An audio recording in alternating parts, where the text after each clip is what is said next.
Hello, everyone. Welcome back to another episode of Council of the Whills. We are recording this on December 3rd, and we have 11 days left as of when this was recorded till The Last Jedi. We are on the final stretch of the movie, and this episode is going to be all about news. We kind of had a bit of a break, especially with Thanksgiving and the beginning of the holiday season, but we should be back for at least one more episode after this, which will be our time capsule episode. However, until that time, we are going to discuss the giant, just downpouring and onslaught of news articles, TV spots, interviews, just everything with the big Last Jedi marketing train. So without further ado, I'm Jane. I'm Jen. And I'm Amber. And let's talk about news. Lots of news. Oh, so much news. It's been so good getting to wake up every single day to some brand new information. Like a new gift. It's like a Star Wars advent calendar. Yeah, so much news. I remember that this kind of onslaught of news started with the Entertainment Weekly article that surprise came out some Sunday ago. I was working at the TV station. It was kind of funny because the Entertainment Weekly pictures covers were originally released on Good Morning America. And at my TV station, I have a little monitor that has the feed from the ABC Master Control. And so I get to watch like GMA twice in the morning, which is nice because if they talk anything Star Wars, I see it in the 6 o'clock hour. And then I can like actually watch it during the 7 o'clock hour when we're on the air. And so anyway, I had a trainee, so I wasn't really paying attention, but I glanced over and I saw a shot of Poe Dameron. And I was like, oh, we're talking Star Wars. And so it was really great because when the 7 o'clock hour came around and I, turned up the audio so I could like really hear the what the story they were telling, they're like Entertainment Weekly covers, and they showed all four of them, and like I freaked out seeing the Reylo one, obviously.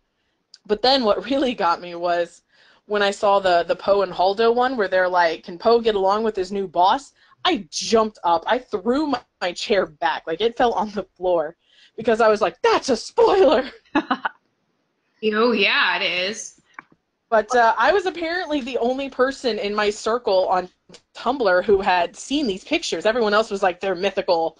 They don't actually exist. And so, like, for a brief, 15 minutes, I was the most popular person on Tumblr because I was the only one who had seen them. Nice. I'm old. I don't get it until I see them on either Making Star Wars or Star Wars Newsnet because I'm cheap and I refuse to pay for cable. I don't see them until somebody messages me. Well, ABC is an antenna station. Gotcha. I did not know that. I don't know. I never turn my TV on unless I'm actually going to play a game or watch a movie. I know that feeling. All right. So the Entertainment Weekly articles. What was like the really interesting part about them for you? The pictures. Oh, such good pictures. Oh my God, I wanted to die. The pictures, I mean, and it's Leia and Luke together. I was like, oh my God, I'm not gonna cry as like I'm picking it up. Actually, that was pretty awesome because I got the Entertainment Weeklies at Barnes & Noble on Black Friday after doing a Rebel Legion event. So I hadn't changed, so I'm walking through the store dressed as Rey, and I'm like, yay, I got him! And people are like looking at me. I'm like, shut up! It's fine! They're beautiful though, and like they're collectible. That's actually why like people will buy like all the Entertainment Weekly covers and why they do so many variants is that people will keep them and collect them and preserve them, and it's really, really neat.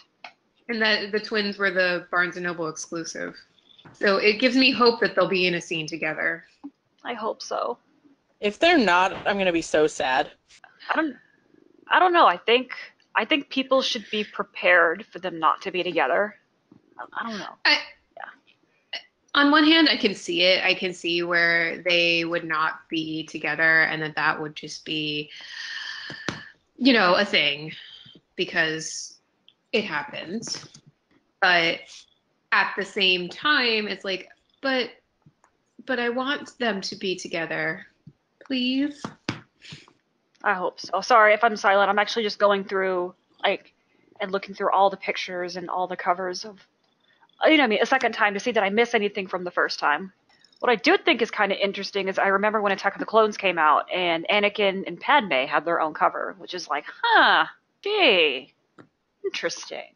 Yeah, I shared that comparison. But then the caption says, could Rey fall to the dark side? And I don't know if they're trying to throw people off or trying to play into the audience expectation that Rey is going to fall to the dark side. That was the other thing that I was like, I don't know.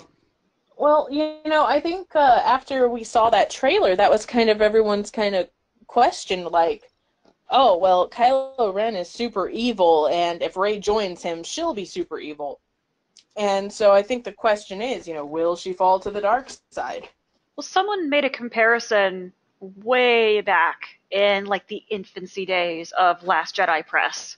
And when the logo was first released and it was red, someone made a comparison saying that every other Star Wars movie that was in red, not yellow, had someone die and a character switch sides.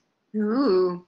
That's interesting. I didn't realize that other movies have been red, I guess. Revenge of the Sith was red, if I remember correctly. That makes sense. I thought that this one was the first one in red. No, Revenge of the Sith was in... Most of the logos were in red. I'm going to have to pull out my old box set, which is in a moving box somewhere, but... It happens. Anyway, I read that comparison on Tumblr. So other than the covers, what did you guys think of the very hotly debated picture of Rey in what we assume is her Act 3 costume, and we don't know, with Kylo Ren in the background in what appears to be Snoke's throne room? I think it's kind of interesting because she doesn't seem to be there as a prisoner. It seems like she does go there of her own volition. So it's kind of interesting because it makes you feel like, and the articles even talk about it, about how she expects Luke to train her, and Luke is actually kind of pushing her away from him, and it kind of leads her straight to Kylo Ren, which in turn leads her straight to Snoke. And I mean, we kind of saw how that turns out from the trailer, at least to some extent. And so it's kind of interesting because it seems like she trusts Kylo Ren enough in that moment to accept his help.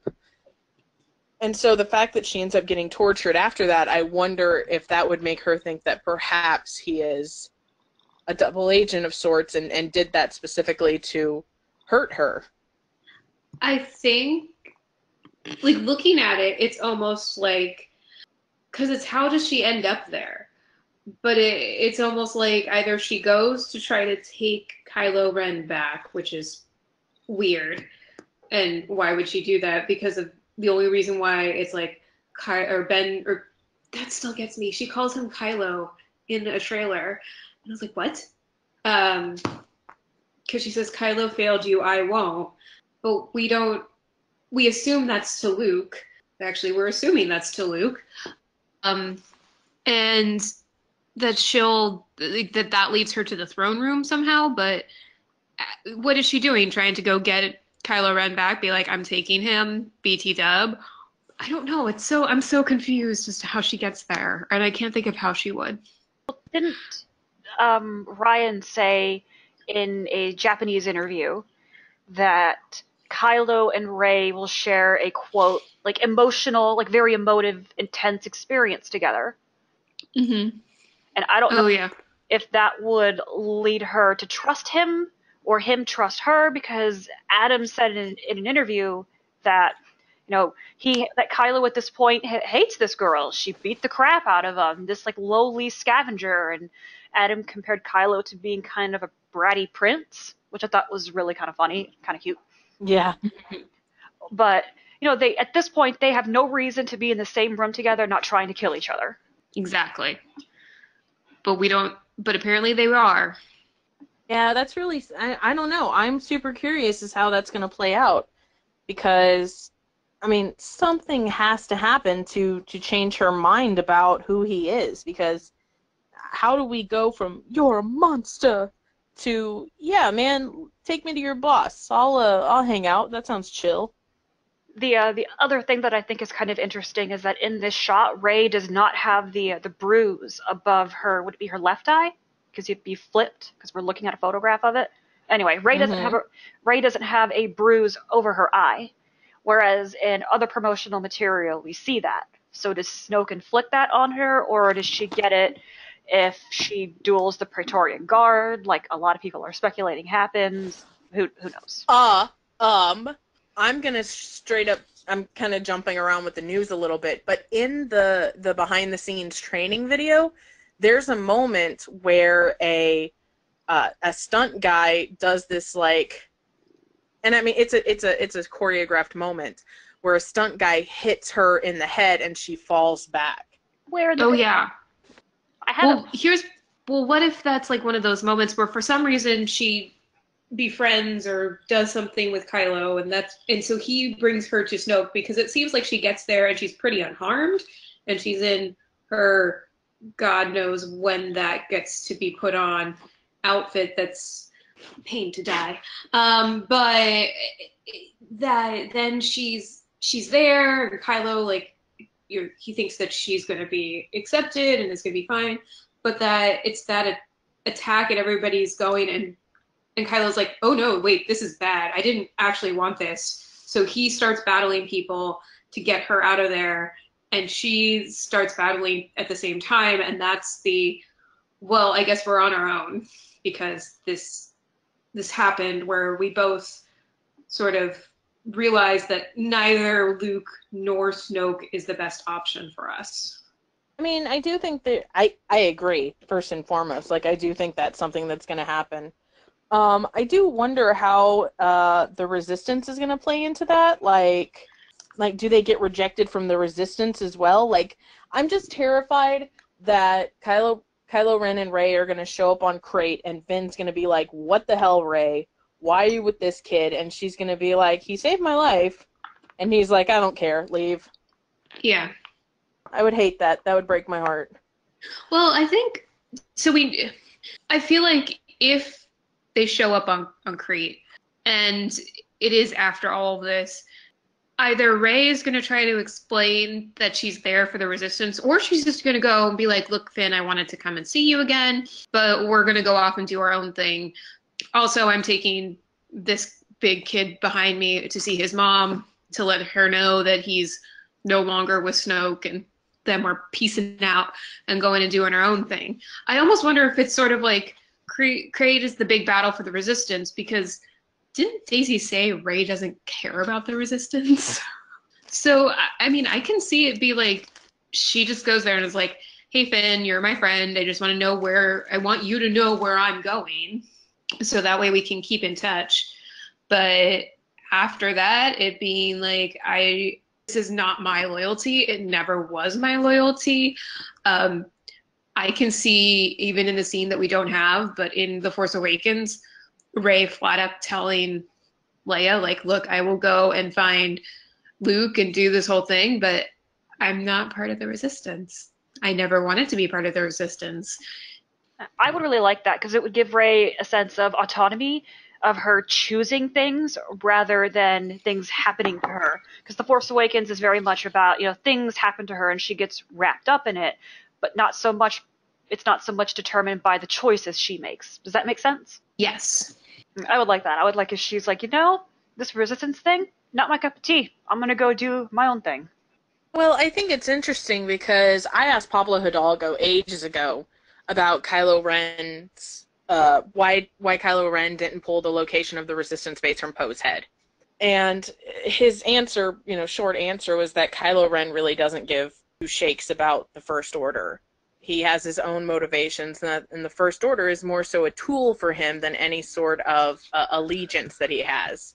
And so I think it's interesting that we get notions that Kylo doesn't care about First Order and Rey doesn't care about the Resistance, and we're going to see that Rey doesn't really gel that well with Luke, and so it's only a matter of time before Kylo loses his faith with Snoke and to where it is to the point where Rey and Kylo Ren literally only have each other. Exactly. Well, and that brings up the point where it's something that I've thought about even since The Force Awakens, that it kind of reinforces that everybody's like, oh my God, Kylo's such a bad person. He's totally buys into all the First Order stuff and blah, blah, blah. And he wanted the Hosen? Osnian? Hosnian? I was like, I'm going to pronounce this wrong. I can feel it. System blown up. But he's off of Starkiller at that point. Like, he's watching. He fought against it. He's not, yay, let's go do it all the time with everything that the First Order wants to do. So everybody being like, oh my God, he's all this because he's part of the First Order. I'm like, he's that guy that's voicing his dissension, and with, the annoying sidekick next to him, not even sorry, Hux, that gets everything done and gets what he wants. And he's sort of like, well, my boss is here. He's been my boss for so long. I've come with him to this company, but I don't really care about them. I care about my thing. So I'm just here for experience. Not only that, if it's what is suggested in Empire's End, yeah, Empire's End is true, that Snoke has been with Ben since he was, in utero. It would make sense that, even though Kylo doesn't have any direct loyalty to what the Order stands for, he would have loyalty to Snoke the person. So, yeah. I guess, do we have anything else we want to say on the new Entertainment Weekly photos?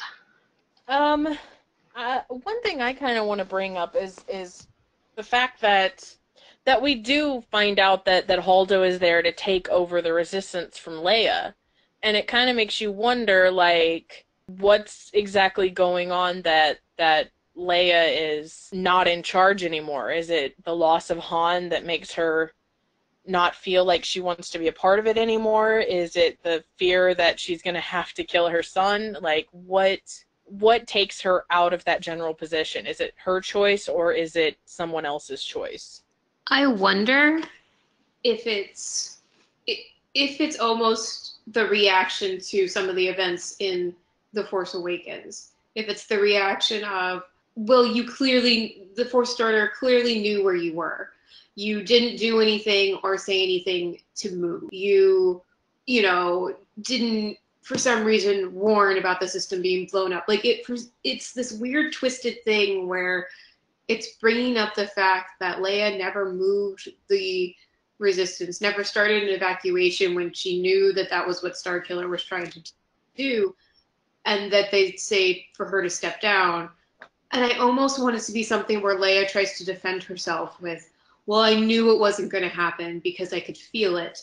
And and Amy Lynn sort of brings up again, oh yeah, you can feel it because you're Force sensitive, because you're Darth Vader's daughter. And then that brings up that whole bloodline thing where people just don't trust her. I think that would be actually really cool.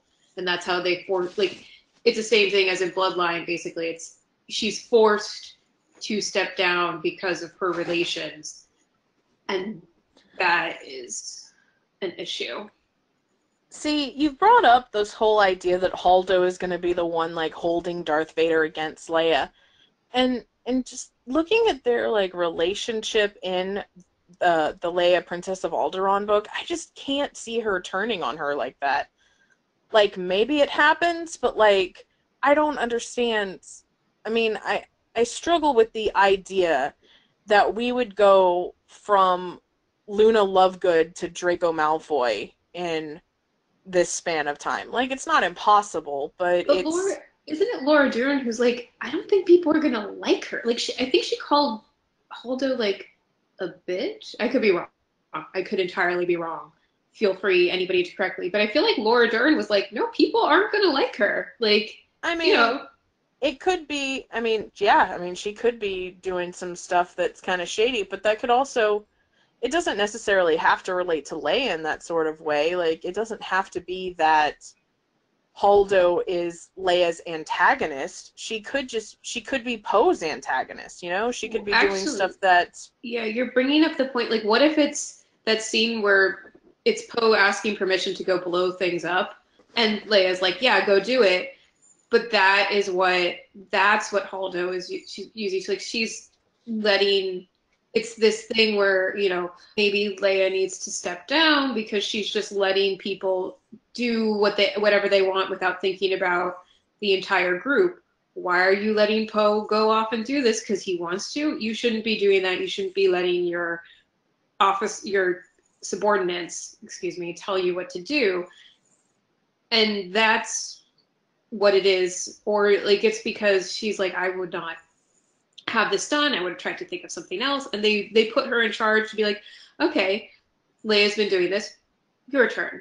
You get to decide this. You get to tell them what they're going to do. Well, there was an article recently, or just like a little like blurb that says that Poe has been demoted. Like, whatever he is in The Force Awakens, he's not that anymore. He's a lower ranking officer in The Last Jedi. And I'm not really sure what would have sparked that, but it's kind of an interesting concept. Like, maybe, Holdo demotes him and Leia's like, well, held up.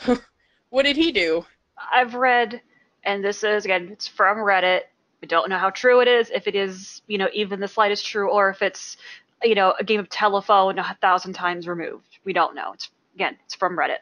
But what I've heard is that Holdo wants to take the Resistance in one direction. She's very bureaucratic. It's about the process.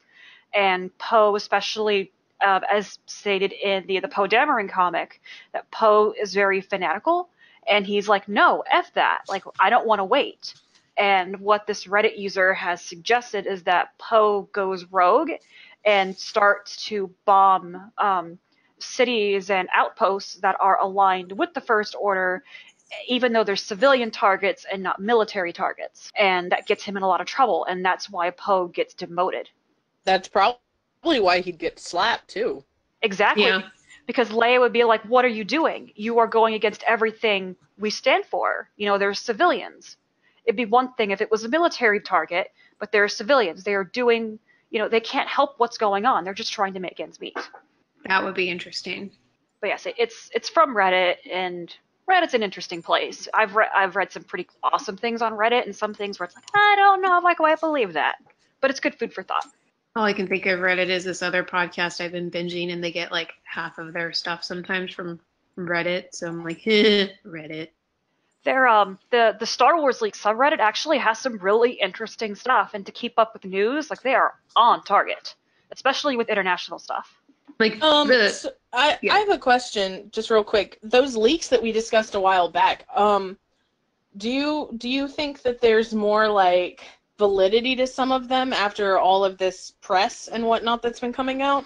Because I know I saw somewhere that John was talking about, or someone was talking about Finn and Rose having a sort of James Bond style adventure, and I was like, dude, that's what one of the leaks said. Yeah. I think a lot, like, I am 99% sure that the Finn and Rose part of the leaks that we've seen is accurate. Mostly because the way that it's being played out, what John Boyega is saying, what Kelly Marie, like, no, she actually hasn't said anything, but that she said it's a great to work with John and that he's so funny. And all I can think of is John, like, would be able to riff with her about, like, all the credits he's won. And he would be able to play those scenes in Canto Bight really funny. So I think that that's helping with the validity of it too. I can't help but think that, not all of them, because we read a couple of them that were like, I don't believe that. But there were some of them where the intention was good, but the relay of information kind of got lost as it goes from person to person to person. Does that make sense? Yes. But yeah. The next one I have pulled up is the Rolling Stone Jedi Confidential, which, to be honest, didn't really tell us much, but it got us a really cool cover of Mark, Adam, and Daisy. Yeah, that was a cool picture. That cover is, oh, it's so good. I love it. It's, one of the things I've been noticing about this marketing, and like, I know there's a lot of people that are complaining that like Finn and Rose and Poe and all them are getting sidelined for, the story about a bunch of white people, but like, I just think that's the nature of the casting, not necessarily an intention to sideline them, but it really does feel like what's the word? It really does feel like the focus of the marketing has been Daisy and Adam and Mark. Well, it's the Skywalker saga. So you're going to focus on the person who interacts the most with the Skywalkers and the Skywalkers. And I think people are kind of almost not fearing, but trying to be respectful in using Carrie Fisher in marketing, because she would be the other one that would be going and doing things. But they can't, I mean, well, and I mean, it's a kind of a catch-22. They probably want to be respectful and probably want to use her, but at the same time, there's no promo shots of her. Like, because they can't throw her in the getup right now and have her take pictures. Obviously, they have what they have, so they're not using her as much. But I think it's also the nature of the saga. Like, it's not an ensemble cast as much as Rogue One was, because you know who these movies are supposed to be about. So you want to see Luke Skywalker. You want to see the quote-unquote hero, who's Rey, who's going to be interacting with Luke Skywalker. And then you want to see the Skywalker legacy, who's Kylo Ren. That's marketing. They're marketing the Skywalker saga, so they're putting the two Skywalkers and the hero. That's what they're doing. And that they're saying that Rey is playing into both halves of the current family, I guess. And that's it. So you have Poe, and you have Finn, and you have Rose, and you have Paige. They're interacting with another Skywalker that they can't take promo shots with. Terrible. Can I straight up say that one of the things that makes me really sad right now is just imagining what, like, Carrie's interviews would have been like. Oh, God. Aw. Like, can you imagine the shit she'd be saying right now? I can't. Oh. My son really is an asshole. Why did I make myself so sad? I know, I mean, like, that's the horrible thing, is that I have a feeling that they probably planned a whole marketing campaign around, like, Carrie and Oscar and John and Kelly, and they didn't really know what to do without her. So they're like, well, she's the Skywalker that they're interacting with, and this is the Skywalker saga. Shit.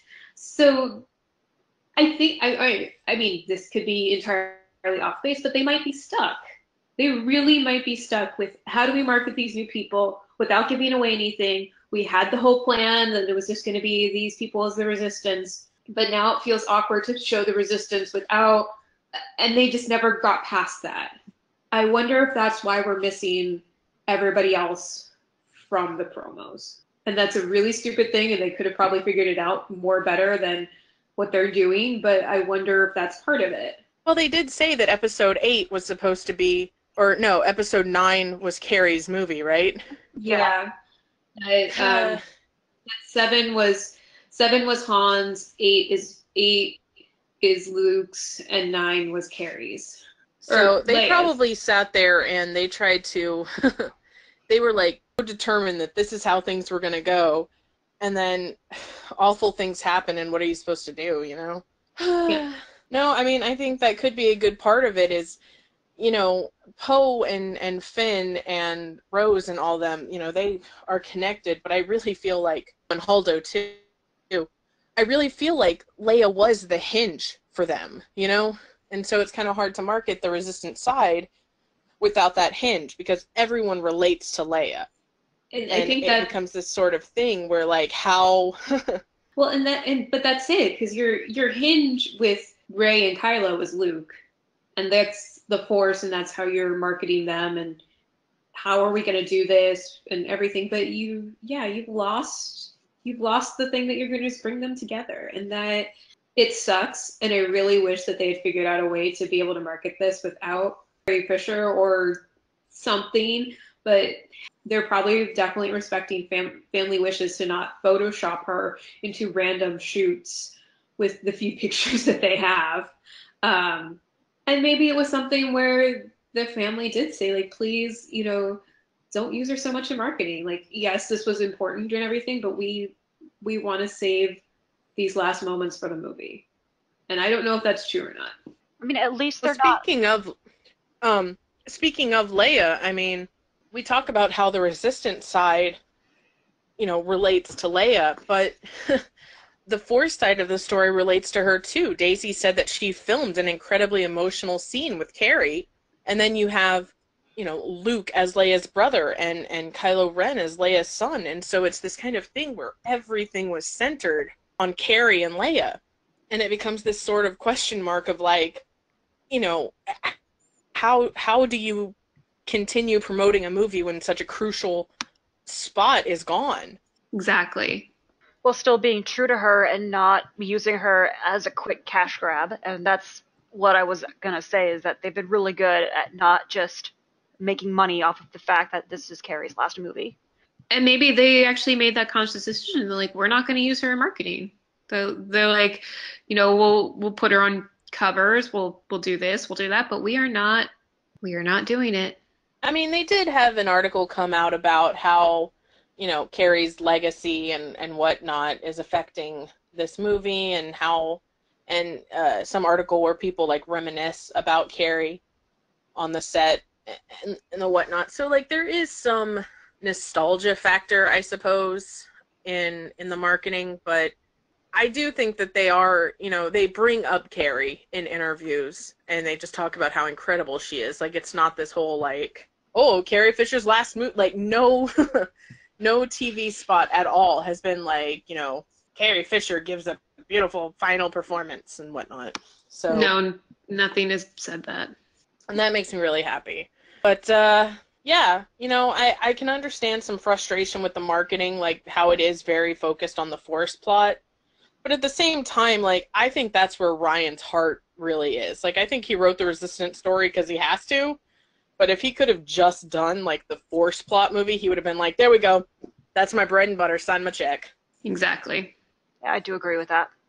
One interesting part of the Rolling Stone article that I think warrants a little bit of discussion is the person who wrote it talked to Adam Driver, and Adam says that, or hints that he will be playing Kylo at an age much younger than the actor's own, which is 34. And Adam goes on to say, I don't want to say how much younger because people will read into it. That definitely indicates we are getting at least one flashback with a younger Ben. That's really exciting. I'm kind of excited to see that. But, I mean, I kind of saw it coming. At the same time, like, he seems so, like, I don't know if he was just freaked out about, like, Lucasfilm sitting there with, like, a sniper trained on him just in case he, like, leaks a spoiler.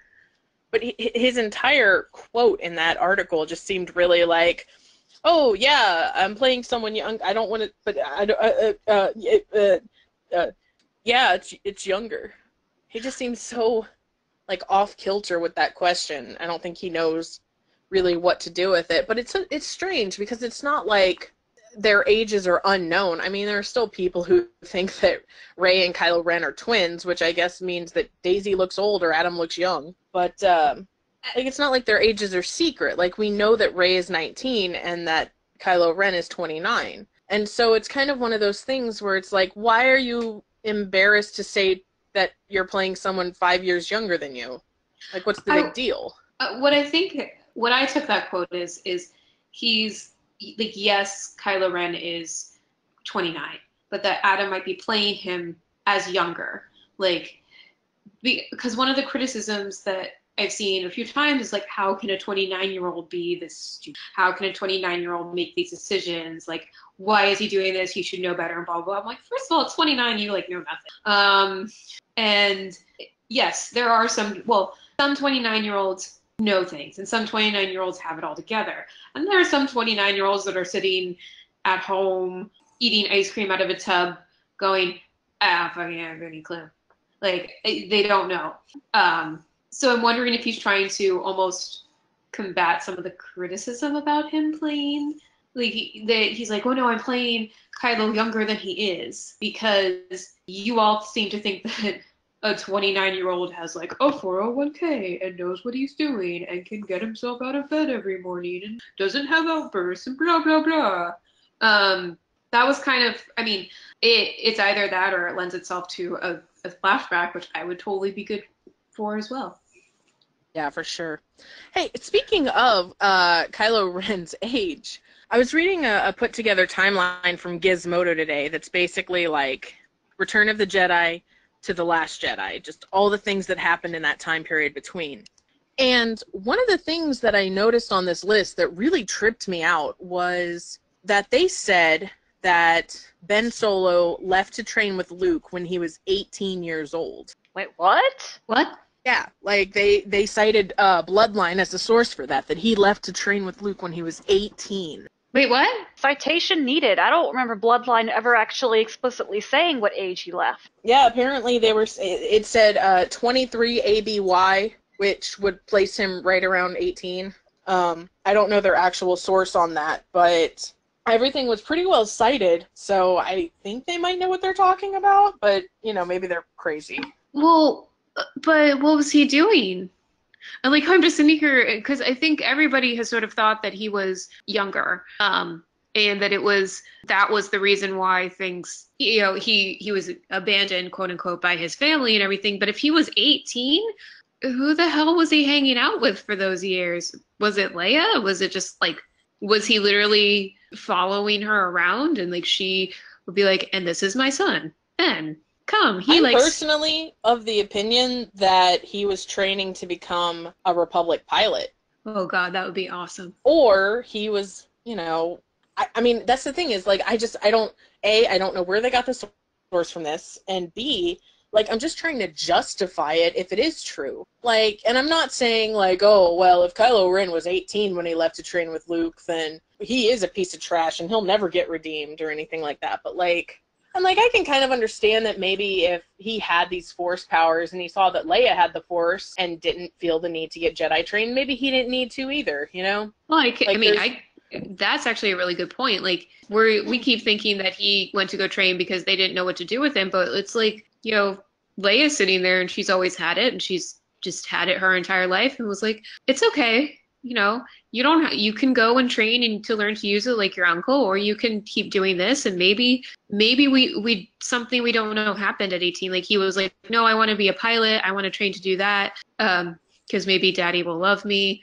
Well, here's the thing is I think they probably kept asking him, like, hey, do you want to go train with Luke?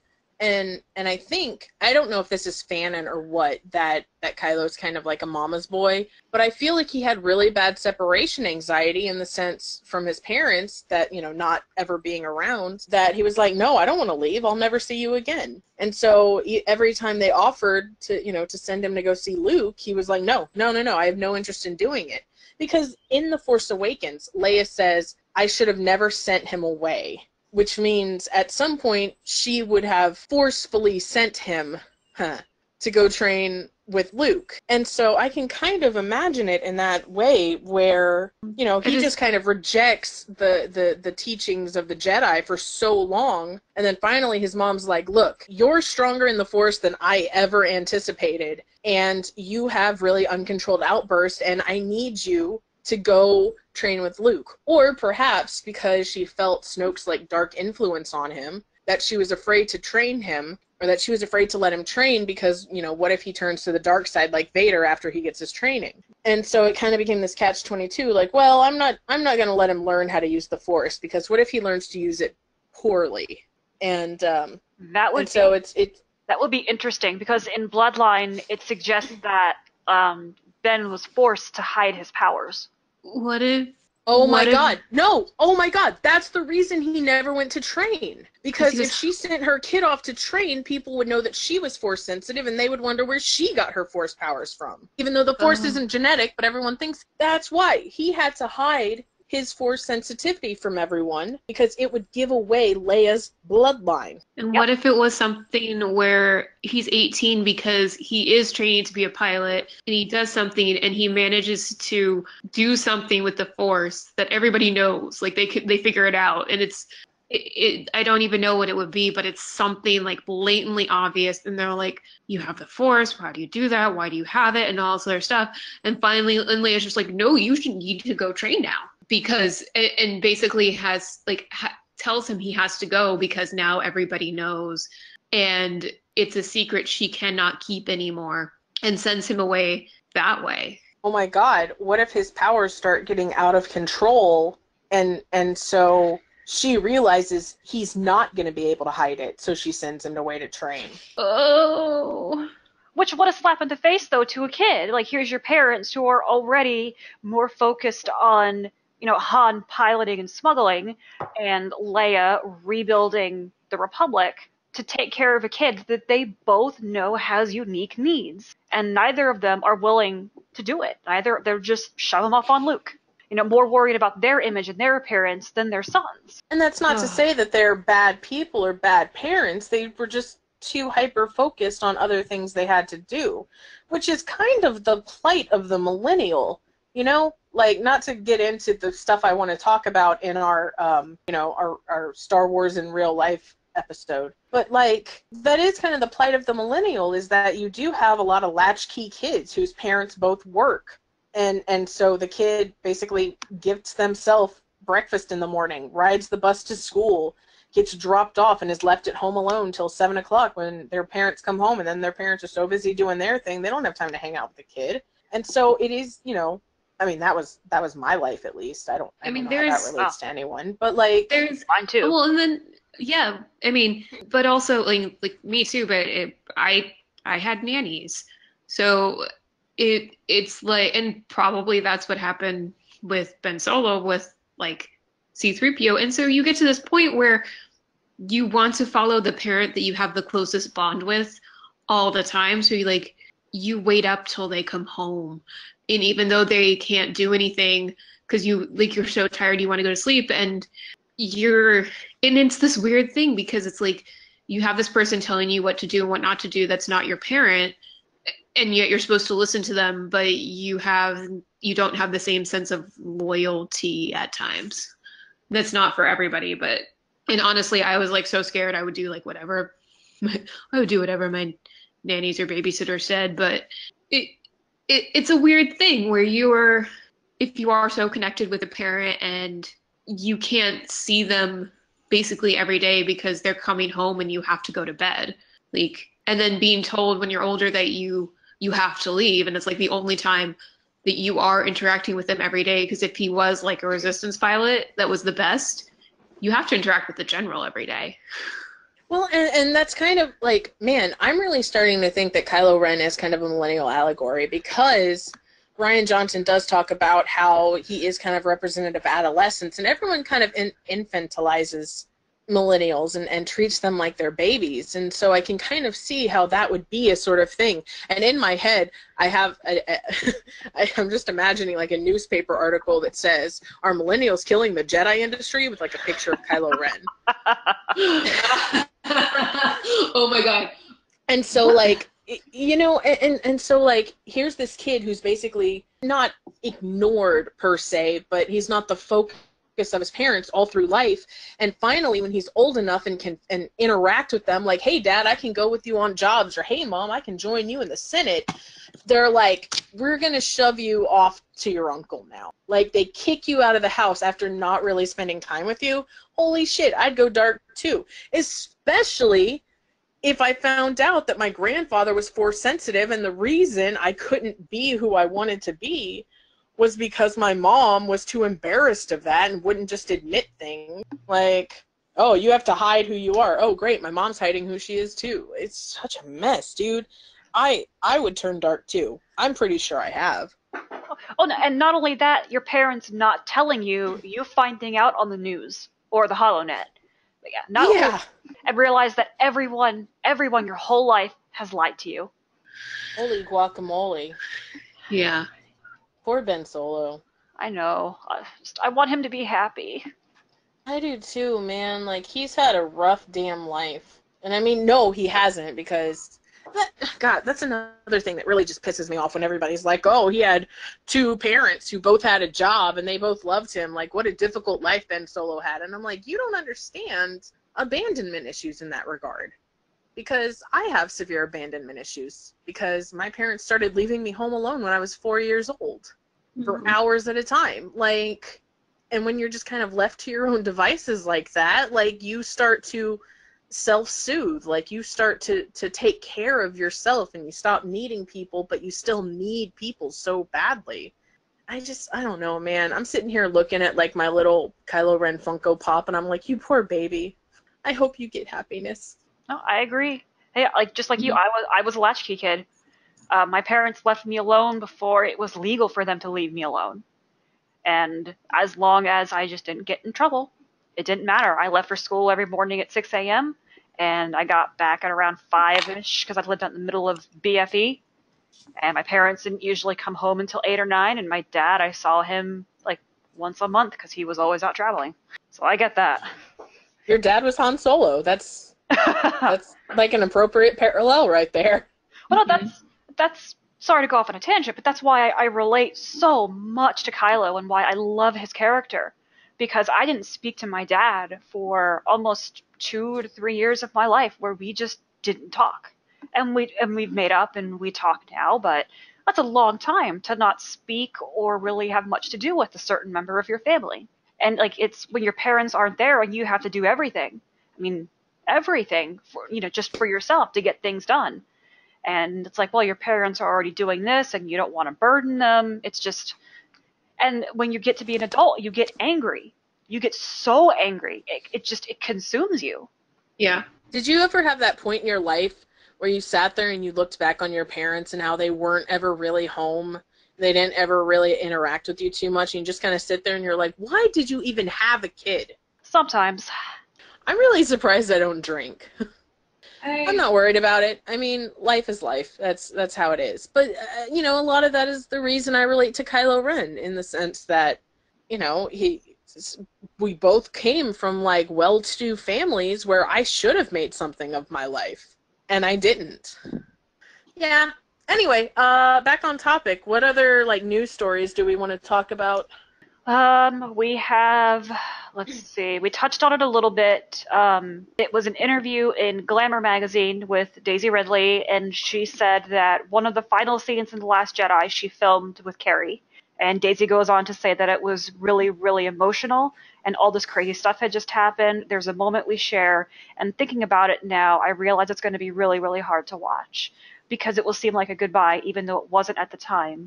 She and I went through a similar thing at different times as Star Wars heroes. She had the most insane life. Similar things are different. Does she mean the characters or them as actresses? I think as actresses becoming these iconic Star Wars heroines. Yeah, that's how I was interpreting it as well. So I definitely get the impression, like, and I don't know, I feel bad because, like, I'm looking at, something that would be, like, really sweet and talking about Carrie as kind of, like, Reylo-ish, but it sounds like Rey and Kylo Ren go to Leia and say, hey, we're leaving. mean, that's sort of what happens. Wasn't it in the behind the scenes reel, the one that aired at D23, where there's a shot of Carrie and she's looking down and you can kind of see Daisy and you can see Adam in the background where he's not being filmed but he's on set. I definitely remember that. So I've had the idea in my head that, like Kylo Ren that, no, screw that. Ben and Leia are going to reunite in this movie, and hopefully emotionally and positively. I really have this idea in my head that, like, because, that's another thing. Did you guys see the Poe Dameron comic? Which One where Leia's like, I got all of the gowns. And I'm like, Yeah, she has all of Padme's dresses, and she wistfully thinks about giving them to her future granddaughter someday. yeah. yeah, I saw that. It's like hint hint Ben. I think just feel like there was a little like subheading in there, like, oh, son would stop being such a fuck ass. Yeah. But yeah, so I have it in my head where, at the end of everything, Rey and Ben go to Leia and they're like, hey, we have stuff we need to do. We didn't defeat Snoke. We didn't do this, but we know how we can. We're going to go on this adventure. We just want to say goodbye in case we don't, make it back. And so they say goodbye to Leia. And so it is a goodbye without it being like a goodbye. Yeah. I wonder, yeah, like what if that's part of what if Rey like drags Kylo back? It's like He's like, I just want to go. And she's like, no, you have what I don't have. Know where your family is. You need to go tell your mother that you're going to go do this. You are no longer here. And then we'll go. So she can stop worrying about you in the clutches Yeah. of Snoke. Yeah. Like, she's worried. She wants you back. You need to go say that I'm okay. And then we can go. And he's like, well, like, what if it's like, he's like, oh, but I don't have to do that. And she just like goes, no, you have to. You have to go tell her you're okay. Aww. This movie's gonna wreck me. Oh I'm yeah. gonna like cry the entire time. I shouldn't wear any makeup. It should just, or be like, it's fine. It's just raining on my eyes. It's fine. I read this. Who put a tree in my eye? I'm sweating through my eyeballs. That's what this is. I read a weird crackpot, like clickbaity article that said that there might be like a post-credit scene that's a commemoration to Carrie.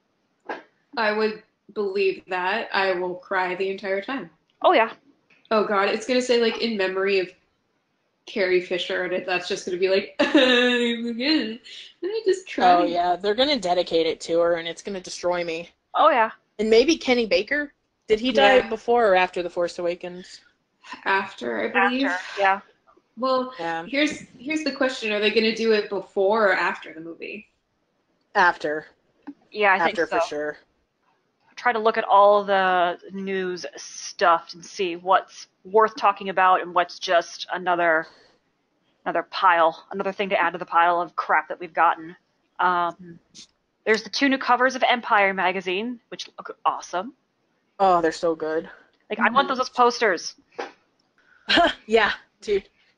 Just like, I'm gonna Xerox these, and I'm gonna take them to Kinko's, I'm gonna blow them up, and now they mine. Like, I'm surprised, what is it? Gallery... What's the one that does a lot of their work? I want to say Gallery Nucleus, but I don't think it's Gallery Nucleus. Gallery Nucleus is in LA and does things, and I have been to there. Then let's just say screw it. We'll say Gallery Nucleus. But there's a site that has a lot of this, like the variant covers and such. Like I bought the variant cover for the Force Awakens poster, and I'm surprised they do a bunch of stuff with the Force Awakens, and they've done some Last Jedi promo, and like that's something that you would see at Gallery Nucleus. I'm like, it's so good. Yeah. I want them. Like, I want them framed. I want them on my wall. Yeah, there's a cute Empire picture filled with porgs, little posterized porgs. Oh my god, I love the pork so much. Like, it's getting worse. Oh, by the way, I bought a second porg. I have 3. So, as you well know, I named my first porg Gary, but it turns out that Gary is actually a female. So her name is Millie. And my second porg is a boy, and so I named him Gary. Aww. So I think it's apt to name my porgs after Mark and Carrie's pets. Aww. Yeah. Well, actually, speaking of porgs, we got a new behind-the-scenes video and pictures of the Crystal Fox, which is now called the Volpdex. And it looks so good. Oh, I love it. When it first came out, I was like, it's like a Glaceon and a Ninetales had a kid, and they called it Volpdex. It's just so good. Here's the interesting thing, though, is that, like, Pablo Hidalgo kind of refused to talk about the name of it, as if, like, someone asked what the Crystal Foxes were called, and he said, I can't tell you, that's for a later day. And now I'm just like, why? That's not, like, a spoilery name. But it is suggested that they have a connection to the Force, which is why I still think they're made of kyber crystal. That would be amazing if they were foxes made of kyber crystal. Okay, so this is crap. How come we got 2 different Porg Funkos, but we didn't get a Volpdex? Like, I want a Volpdex. They are so cool. They're so Where's beautiful. my Fathier? Exactly, or a Fathier. Like, there's so many good creatures. They look so good. They're just, oh man. I'm curious as to what, like, connection they actually have with the Resistance base, because that was one of the things they said is, like, in the years past, they kind of took over the Rebel base. I just want to know, like, are they gonna just be sitting there eating lunch and there's like a Vulpix just like, what up? Maybe. It's like a cuter Wampa.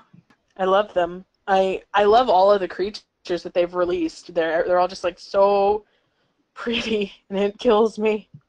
I know, like, one looks like Falcor from the Neverending Story, the Faldiers, and then this Yep. one looks like a Glaceon and what did I say? Glaceon and a Ninetales. I think that's what I said. Had a baby. But anyway, it's so freaking cute. But anyway, we don't really know much about them other than that they're on crate and they're really pretty. I just want to know more about them, man. I love the way that they created them. The like puppet that they were using looked so cool. Like the way it was moving, it kind of reminded me of how they control BB-8, but like a different, obviously. Way to go, Amber! You're so smart. I just want to know more about the Faves. Where's my Fave featurette? Also, are all these featurettes that we're getting going to be on the DVD? God, I hope so. That's what I'm thinking, because I remember us getting some featurettes previous to The Force Awakens that ended up on the DVD. Yeah. Or maybe after. Oh, speaking of the DVD, Rian Johnson recorded his commentary track, which suggests we may be getting commentary on the initial release rather than waiting for a special edition. J.J. Abrams. Yeah. That's the best reaction to that ever. J.J. Abrams. I mean, how hard is it to sit down and watch your own movie and just record a commentary track? I sit there and record my own commentary track about his movie. Exactly. But that's nice to hear. It's nice. It just seems like Ryan is he's a fan, and it comes through that he's a fan and he loves these movies. Oh, yeah. His appearance on Jimmy Kimmel was adorable. Did you guys see it at all? He did a skit with Jimmy Kimmel where Jimmy and Guillermo were in his office talking to him about ideas for Ryan's new trilogy. And Ryan's listening, and he's like, okay, I don't know if that's going to work. Okay, that's fine. And then, like, Jimmy turns around, and he's like, here's an idea for your climax. And it's just, like, 17, like Yoda toys with lightsabers, like, battling each other. It's so ridiculous. I was, like, cracking up. And then, like Ryan pulls a blaster out of his pants pocket and shoots Jimmy Kimmel from under the table just to like shut him up. It was pretty great. I enjoyed it immensely. I'm watching it now. I have the audio muted, but all the toy Yodas, that's funny. Ryan's face, he's just like, the fuck is that? The interviews for Jimmy Kimmel were kind of lackluster, to be honest. I like Jimmy Kimmel, but I think he's a terrible interviewer. And it could be the fault of his research team. I don't think he asks the right questions. I think Jimmy Fallon is far more in depth with his questioning.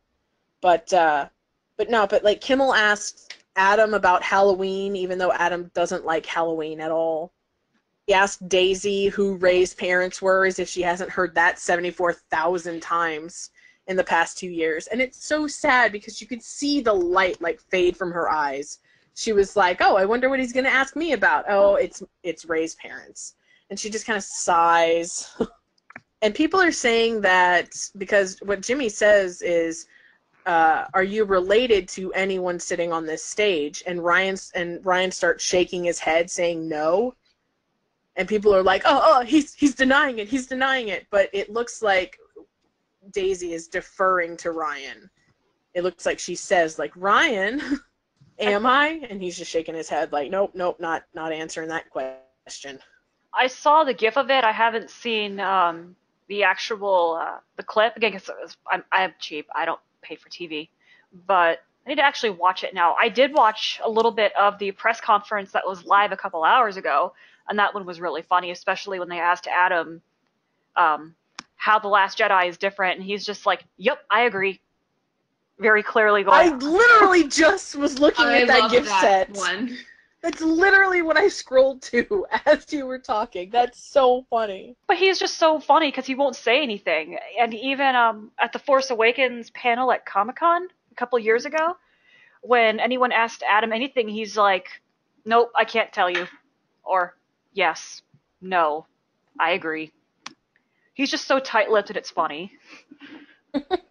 I think, oh my god, did you guys see the gifs of Daisy like comforting Adam or like checking in on him? I saw it, but I didn't get the context of what was going on. So Adam looked supremely uncomfortable through the entire Jimmy Kimmel interview. People are suggesting that like he's having a rough time in his personal life or something like that, but I don't think that's the case. I think he's just really bad at being in groups like that. Like, Adam disappears in group interviews. Like, it's just something that happens. He doesn't, like, really... Though, apparently, that's not the case at the press conference today, but whatever, Adam. But no, he was just kind of quiet, and at one point, while they were going to break, Daisy leaned over Laura Dern and looked at Adam and gave him, like, a thumbs up, like, hey, you okay? And Adam just smiles and kind of shakes his head like, no. Oh, he's always like, I feel so bad for him because I think he's still that awkward teenager who's like, people think I'm ugly, and so he doesn't know how to deal with like the attention. I'd have to agree with you on that. He seems to just not be comfortable around people or in crowds, and he would just rather kind of stay back in the background than have the limelight on him. Yeah, I don't know. It's kind of a thing where I constantly worry about him during, like, press tour season because I want him to not feel scared or overwhelmed, you know? Well, isn't it true? And people are being real assholes about him right now and saying he needs to kill himself because he supports Kylo Ren. People are just jerks. Wow. I heard the exasperated, like, hand flap. But, like, do people have, like, nothing else better to do with their lives than to harass people on social media? Which is why he doesn't have social media, because people have to be a bunch of assholes about it. Yeah, I don't and that know. was one of the things that Daisy was talking about somewhere. I think it was, I don't remember. We've gotten so much media, I don't know where any of it comes from anymore. But Daisy was talking about how she didn't delete her Instagram because people got on her case about the gun control post, which is what people said is, oh, she posted her opinion on gun control and she couldn't handle that people disagreed with her. But the way she explained it was that she couldn't post anything without people commenting on how terrible her skin is. And it just got to this point where she's like, why? Why are you being so mean? Like, why are you constantly insulting me? Like, what good does that do you? And so she just got off it. She was like, no, I don't have to deal with that, so I'm not gonna. Well, it's like, why would anyone invite that negativity into their life? And, like, so what? If Daisy doesn't have great skin, I didn't know she didn't have great skin until she, commented on it on her social media. But it's like, so what? Who cares? Like, the skin, I mean, whether she has good skin or bad skin has nothing to do with how awesome she is. Just why people feel like they have the right to just say whatever they want to someone with no repercussions for how much of a dick they are, and then go, but why'd you delete your social media? It's because you're being an asshole. Yeah, it's like they get upset with people for not giving them an outlet to be an asshole. Mm-hmm. But yeah, the Jimmy Kimmel interview was kind of lackluster. It was cute. I was happy to see everyone on stage together. John talked about how he doesn't like the porgs, and Daisy turned around like just indignant, like, Peanut! How dare! It was adorable. I cried. But yeah, I mean, it was who really showcased their personality in that interview was Ryan. And I think the reason Ryan is doing so much like press with it as well, because I don't remember if JJ did. I'm sure he did. I just don't care. But like, I think Lucasfilm is kind of selling Ryan to the public as well because he's got that trilogy. I think that they're very much selling him to the group also because he's not the big name that J.J. Abrams is, and that they could use to almost draw people in for The Force Awakens, it's like, look, he did Star Trek and all this stuff and all those things you love. This is J.J. Abrams, and now he's doing this. Whereas Rian Johnson, and you're like, he did. Go to IMDb. But which is fair, and I think it's very much on purpose, and that the fact that Rian Johnson is almost like a Lucasfilm darling at this point, because he's getting his own trilogy. They loved what he did with this. They helped him write it. He's working with all this stuff. I think they are good. Yeah, compared to JJ, Ryan really hasn't done much. He did a couple episodes of Breaking Bad, Looper, Brit. Let's not undersell his contribution to Breaking Bad. He directed what is widely considered the greatest hour of dramatic television of all time. I haven't watched those episodes, so I don't know. I've only seen a couple episodes of Breaking Bad. He directed the episode Ozymandias, which is incredibly critically acclaimed. Like, people, like, I think Anna Gunn like won a Best Actress specifically for that one, or there was something. But no, it's like one of the most critically acclaimed episodes of Breaking Bad, which is already a critically acclaimed show. Yeah. Like, Ryan may not have a lot under his belt, but what he does have is like superb. Oh yeah, Looper is amazing. That was the first movie I've ever seen by him. I'm like, oh my god, this is amazing. And you're writing Star Wars? 10 out of 10. The training featurette. We haven't talked about the training featurette yet. Oh yeah. Oh, the training featurette is like crack, like in a visual medium. It is. I must have watched it like. Nobody look at the views on the YouTube, because I'm pretty sure like a good 47 of those are mine. It's just so good. It actually makes you feel like you're there. And that was the one thing that I always thought the prequels did really good, was the behind-the-scenes materials. It made you feel like you were on set. And you actually got to see and everything that was done, and these, featurettes of the fighting. It's like, oh, well, that's how they did it. And I think it gives you a little more context as to why Rey is training with her staff and the lightsaber. Yeah, I appreciated that Ryan kind of, and like Ryan posted on Twitter a while back that he thinks misdirection is a fool's game, and so I appreciated that he came out in the featurette and was like, yeah, she's training with her staff, and then she sees that she has the saber, which is good, because when I first watched the behind the scenes and I saw her with the staff and the saber, I was like, why are you doing this? And so it's good to have answers. Yeah, I agree. And it makes sense. She's training with the staff, what she's comfortable with, then she just moves on to the next one. I love that we see Rose fighting. Like, I didn't know if she was going to get to, but she looks like she's going to kick ass, and I'm like so proud of her. Little Miss Grumpy will take out her attitude on you. Yeah, she's going to kick people's butts. Or don't mess with short chicks. Now, I liked seeing Gwen and John's stuff. I'm like, oh, it's so good. Absolutely. Man, like, Gwen didn't get a whole lot of, like, focus on any materials other than, like, oh, Phasma's cool. But, like, in this movie with all the behind-the-scenes stuff, like, we're actually getting to see some Phasma, and I'm pretty excited about it. And I just love Gwen. Like, she's like one of the lights of my life. Like, I'm pretty sure the cast of Star Wars is how I realized I was bisexual. Aww. I have a feeling that's how a lot of people realize they were bisexual. They're like, but I like both. Both is good. Yes. Yeah, that's pretty much exactly what it was. The cast of Star Wars and the cast of Justice League. Both? But Gal Gadot. But Henry Cavill. But Gal Gadot. But Henry Cavill. No. Oh. Gal Gadot. Actually, it's Gal Gadot. Gal Gadot and Jason Momoa. Grunts and Dothraki. Oh my God, we are some thirsty ladies, let me tell you. But yeah, no, not to not to be that person. But my favorite part of the training, behind the scenes training featurette was absolutely Adam. Like, everyone in the video was like trying really hard, but then you see Adam and he looks like he's a pro. Like, he's just doing it.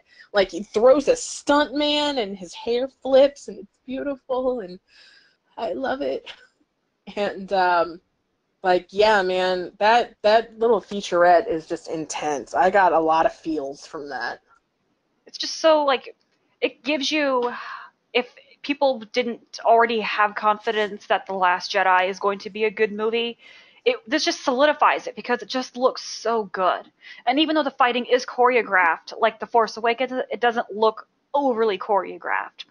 It's not a 20-minute long fight of, parry, dodge, duck, parry, you know what I mean? Jump here, and then I'll jump here, and then you'll dodge this. It seems and it feels like a real fight. Yeah, I just, oh, it's so beautiful. And it's really like a dance, like it is choreographed and it's like a fight and it's violent, but it moves in such a beautiful, like, poetic way, like so completely differently than the world star hip hop videos where people are just slapping at each other. Oh yeah. Exactly. So much love. So much love. It's gonna be so good. I just want to see Kylo kick the Praetorians' ass. I really hope, like, all of us have just pretty much accepted that Kylo is going to fight the Praetorian Guards because of the training scene and whatnot, or because of the training, behind the scenes training shots and whatnot. I feel like I'm going to be super disappointed if that doesn't happen. Speaking of Praetorian guards, did you know the shot where Rey is doing her 11 pose 11. from the trailers? Yes. Do you know what I'm talking about when I say 11? Yes. No. Okay. I haven't seen Stranger 11 Things, from... so don't judge me. Oh, okay. Well, 11 holds out her hand and gets really intense and screams just like Rey. Okay. So yeah, when in the trailer, when Rey is doing her 11 pose and just screaming with her hand outstretched, people have said that it looks like there's like a dead Praetorian guard in the background of that. Oh, I know the shot you're talking about. That was in one of the Japanese trailers.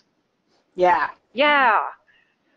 And I don't know if that's people just seeing what they want to see, but like, it fits my timeline of events, and so I've decided that I'm going with it. So, Well, I've seen a lot of people say that, well, because you also see flames falling in the background on that shot. yeah, I think it's the companion shot to Kylo holding out his hand. Exactly. Mm-hmm. Which is why they used a different shot of Rey against that in the trailer. Then let's go ahead and talk Korean because I think it's hilarious. Because did you see the one post where someone talked about like how it's completely identical? How Reylo's plot seems like it's completely identical to this like K-drama. Oh yeah. I love that because I just imagine JJ binging this show and then being like, "Fuck yeah, I got this." He's like writing as he watches it. Oh. He's like, "Oh, they hate each other. That's good." Just imagine like JJ and Ryan like watching Boys Over Flowers and just like, okay, the jerk that They no got, one like, wants glasses to end of with. wines.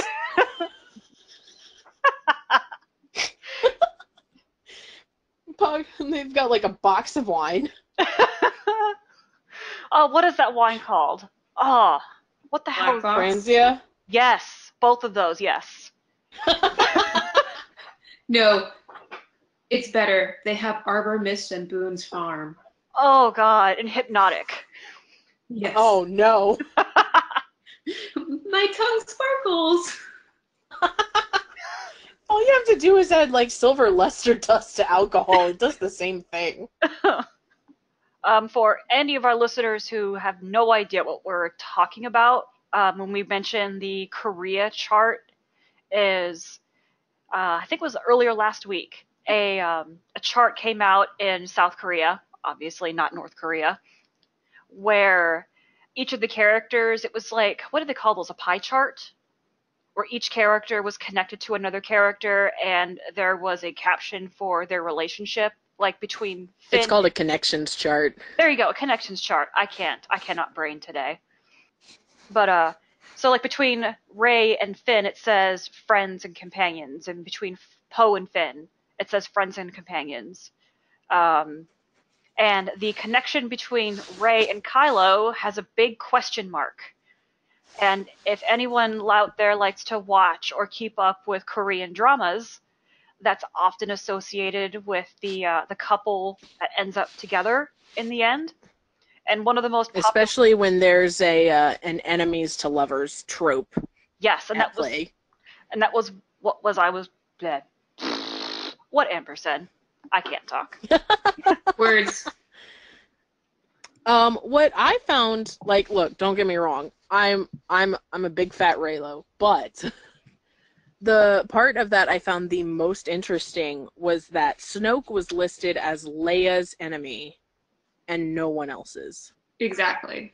True. Well, in the Force Awakens, the book suggests that Snoke and Leia knew each other. How? No one knows. But that Snoke and Leia had some sort of prior connection. I wonder if he had any dealings with the Senate before the whole, like, First Order thing actually happened. But that doesn't really make sense. I don't know. I'm so confused, and I just want the damn movie. Well, what if, because it's established that the Imperial Remnant went off with Rey Sloane and Brendel Hux into the unknown regions, and it's implied, that Snoke was out there. He couldn't be out there. It could be just, smoke and mirrors. But it's implied that Snoke is out there. And this wealthy Hugh Hefner from the unknown regions comes back and he is like, yo, let me into your Senate, And Leia, because she has the Force, is like, no, I don't like you. Get away from me.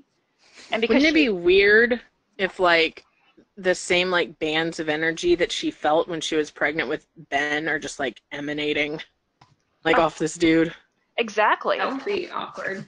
Like, and that she can't say that to anybody. She's like, this guy's bad news. And everybody's like, well, maybe he's not. And she's like, bad news for reasons I know. Say, like, Leia thwarts him, and to get back at Leia, he goes through Ben.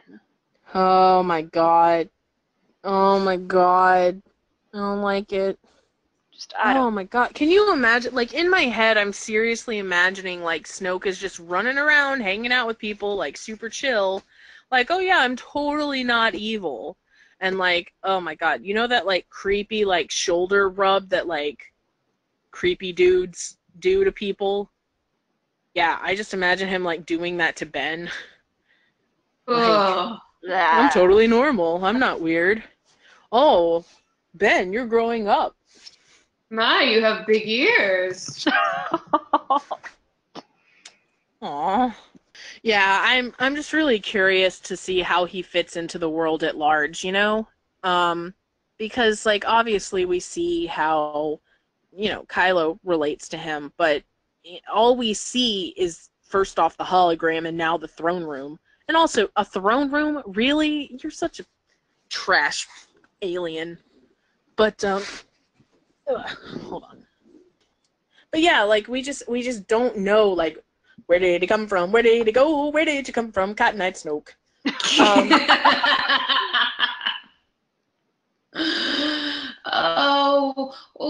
What if he has a throne room because he's like, haha, I know that you were royalty, Leia. This is my way of kind of sticking it to you. I Oh have my a throne god. room and you don't. What if that's why Kylo Ren thinks he's a prince? Man. No me gusta. Oh, Ben, he's so spoiled. So, the next news story we have is, bless you. Thank you. You're welcome. That we know the first two words of The Last Jedi. It's Weir, W-E apostrophe R-E, and the second word is not. And Ryan said this in one of his recent interviews. I want to say it was the dude in the Star Wars suit, and I don't know the names because I'm not a TV person. Well, the Weir came from the Jimmy Kimmel interview, and then that guy got the second word out. So it's Weir not, and then third word is going to be related. Or doing this. We're not gonna take it. It's actually just, spoiler, that's what it, The Last Jedi is actually a musical. It's the Twisted Sister musical. And that's why Adam feels so uncomfortable doing any press interviews, because he's like, I don't want them to know that I sing, and I can't stop talking about how I sing. That's it. We solved it. So yeah, we're not is the first two words of the movie. I was speculating that it was going to be we're under attack, but then the not part came out, and so I got nothing. I got nothing. Unless it's some, because I'm convinced that the movie begins with a title crawl, or not the title crawl. Well, yeah, the title crawl, and then it pans down into the space above Dakar.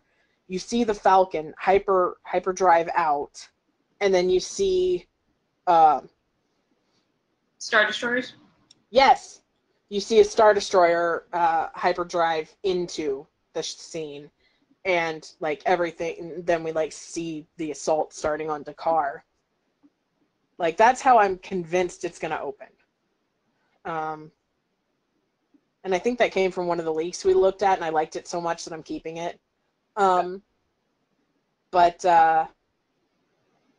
we're not. I don't know how to. Wait, do you think he's talking about dialogue, or do you think he's talking about? No. That wouldn't be the crawl. Never mind. I'm stupid. Yeah. Unless the crawl is just like we're not having a time jump, so there's no point to do the crawl. The crawl is just, we're not doing this. Or, and then cut to the beginning of the movie. Maybe it could be like we're not gonna survive this assault. We need to evacuate. That would be good. Or we're not out of the dark part yet. Or what is it? What's the phrase I'm thinking of? We're not out of the woods yet? Yes, that.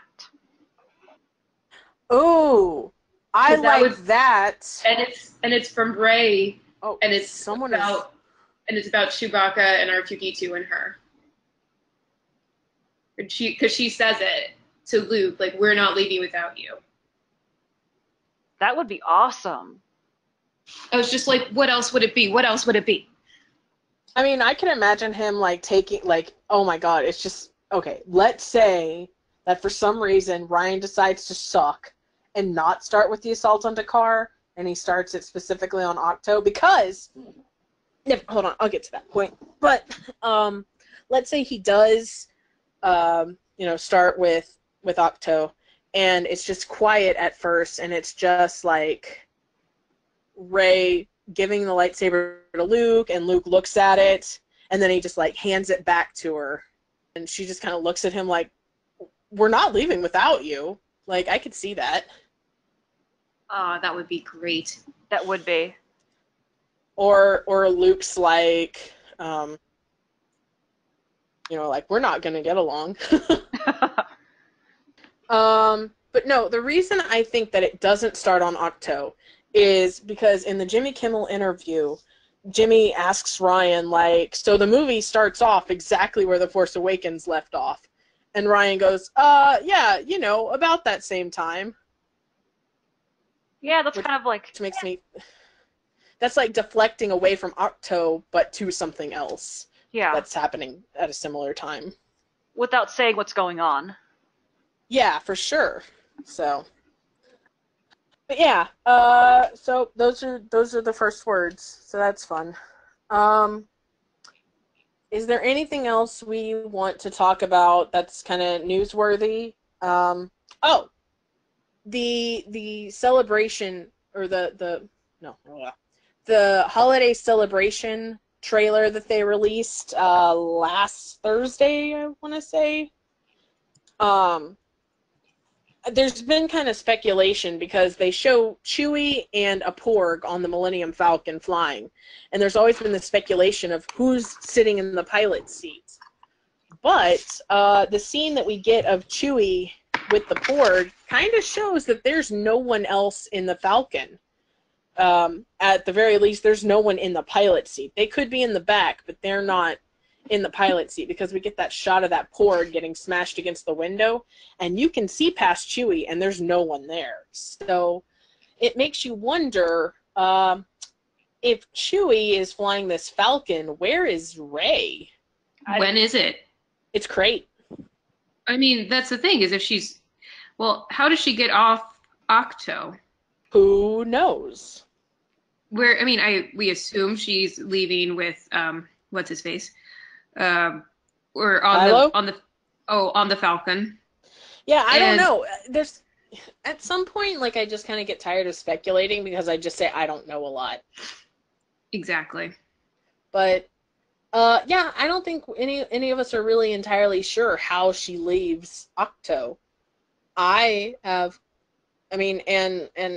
if the old leaks are to be believed, Kylo Ren crash lands onto Octo, so I doubt he'd be able to use his, ship. So it's kind of a question. Everything's a question. Yeah, I don't think we have answers and we just get more questions. Yes. Which has been so genius about this marketing campaign, because it's like, how does she get here? How does he get there? Why are they together? I have so many questions! Why is she wearing that? What outfit is she wearing today? Fucking pick a set of wraps. But doing a news episode is really difficult because at this point, we don't really have the capacity to kind of just, hop online and do a quick episode anytime something happens, which, for podcasts who can do that, that's awesome. But, we're a little bit busier and being on completely separate coasts and time zones, it's a little bit harder to manage. And so with the influx of news that has come out, it's kind of hard to keep up with all of it and even keep a cohesive discussion about it, because mostly it's just us going, oh, right, did you remember this thing happened?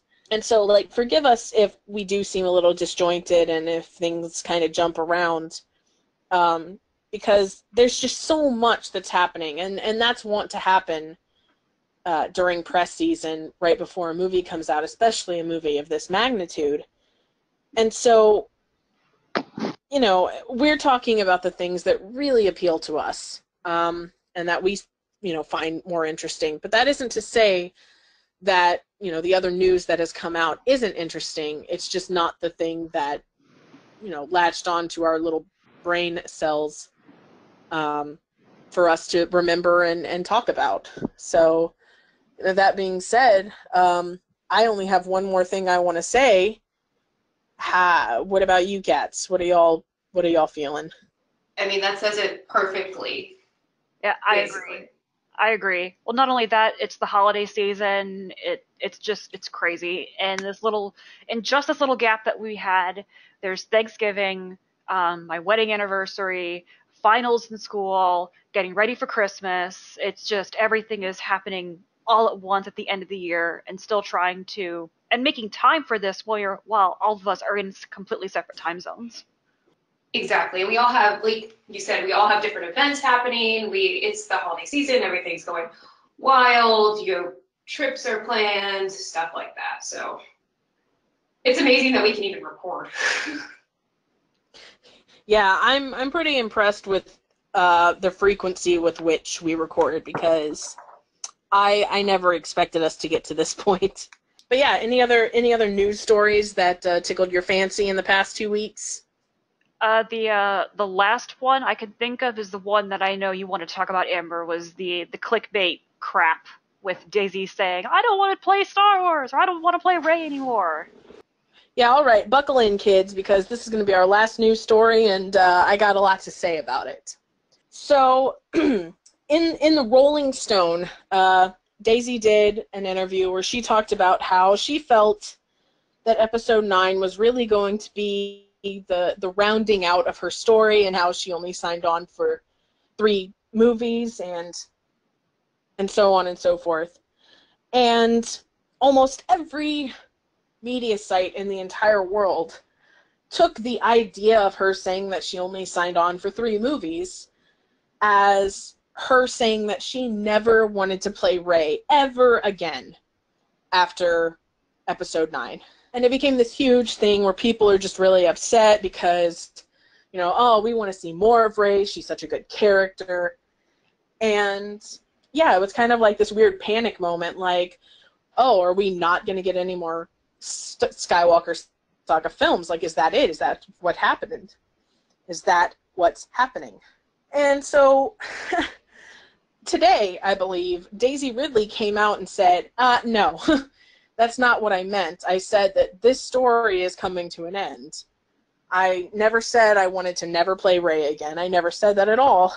I think people have just kind of misunderstood, where this is coming from. Yay, Daisy's down for doing more trilogies, potentially, or perhaps just having cameo roles in maybe some standalones or something.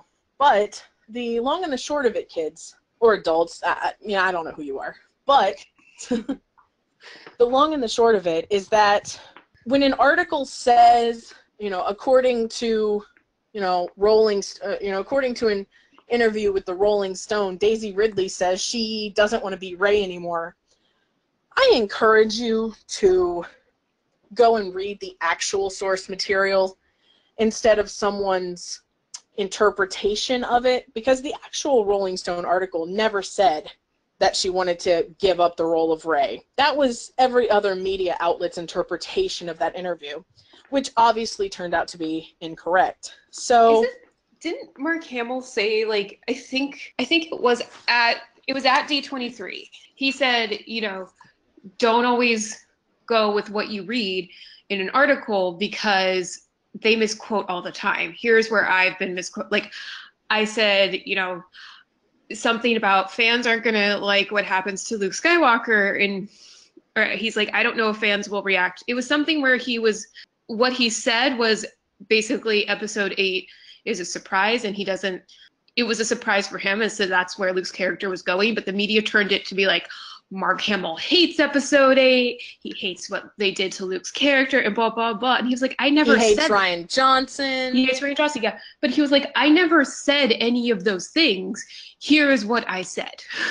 Yeah, and what's interesting is that whole, I fundamentally disagree with my character sort of thing turned out to be a continuity error, is what Mark ended up complaining about. We don't know what that continuity error is, and I don't think we'll ever know, but that's, Mark said that's basically what it turned out to be, was he read the script and he said, hey, yeah, this isn't going to work. I disagree with the character because of this. And I guess they worked it out and they fixed it. But the long and the short of it is, don't listen to clickbait articles, because people are going to overhype everything because they want those clicks, because they want that ad revenue. So every time you see a story that's like, major breaking news, Kylo Ren says he and Finn are going to get together. Maybe wait a couple days. Maybe wait for some debunking. Maybe do a little bit of research on your own to find out the source of that. And just use a little bit of common sense. Because even in the articles that claimed that she wanted to give up the role of Rey, they quoted her as saying that she would like to come back in the future. So use a little bit of common sense. And let's try to avoid the panic from here on out. The way I was like, oh, well, I'm not going to come back as Rey or whatever. I was like, it really was one of those things where I was like, Disney's not, everything can be negotiated. I'm sure if you really didn't want to go back, they would accept it, but that there would be a contract renegotiation. And also there's forces of destiny. Like, if that keeps going on, are they going to have something with her later that's after this? But I think a lot of it is also her kind of saying, this is my trilogy and I will be done with it. And I don't know if I'm going to come back if they do another one. Because it's all about what the story dictates, They do a Cade Skywalker thing for the next Skywalker trilogy where he's not an immediate descendant of the Skywalker family, but he's a like thousands of years, later kind of descendant. They could do a time jump like that and just kind of skip over all these generations of Skywalkers until they get to this one, who wouldn't be a Skywalker, they'd be a Solo, but whatever. Don't worry about whether or not we're going to get more Star Wars. There was a long period of time where people thought that this was all the Star Wars we were going to get, and then they announced the sequel trilogy, and now they've announced TV shows and additional trilogies. Star Wars isn't going anywhere. I know that you're attached to characters and the like, but try not to freak out, Lucasfilm isn't going to let you go without the things you like, and you're going to be fine. So, yeah, I think that that about does it, right? Pretty much. So yeah, that's it for this episode of Council of the Whills. Like we said earlier, we've pretty much only got this episode and one more episode left before we take a little bit of a brief hiatus to get to get away from all the spoilers that are going to be coming in from the premieres and whatnot. So we'll see you on the next episode, and then after that, we'll see y'all whenever. Possibly 2018, So, possibly earlier. Yeah, it could be 2018. It could be right after the movie. Who knows? It depends on how excited we are. So, yeah, without further ado, this has been Council of the Whills. You can find us on Tumblr at councilofthewhills.tumblr.com. You can find us on YouTube and SoundCloud at Council of the Whills. If you have any questions or comments, be sure to email us at councilofthewhills@gmail.com. So, yeah, I'm Amber. I'm Jen. I'm Jane. And adios. Bye. Bye.